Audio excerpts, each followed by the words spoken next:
Welcome to the Salmon Runs YouTube. Enjoy the video. You begin by confirming hardware basics and then act quickly. Clean the nozzle and filament path so molten plastic won't leak unpredictably. This reduces core causes of stringing.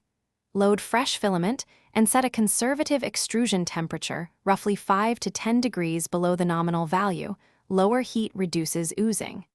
Next, enable retraction with a starting distance of 4 to 6 millimeters and speed around 25 to 45 millimeters per second, so that the extruder pulls filament back during travel and prevents. Once you have basic settings, run a dedicated stringing test pattern to observe behavior.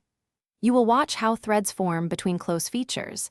That shows whether heat or retraction needs work. If you see fine hairs, lower temperature in 2 to 5 degree steps.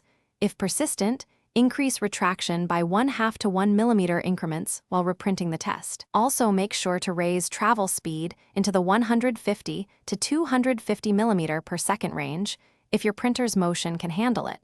Faster moves reduce oozing time. To finalize, add advanced slicer options. Enable wipe moves and coast where available, and set a modest z-hop of 0.2 to 0.6 of a millimeter to avoid dragging. Use active cooling and ensure filament is dry because moisture causes more oozing. Remember, PLA and PEC behave differently, so expect different temps.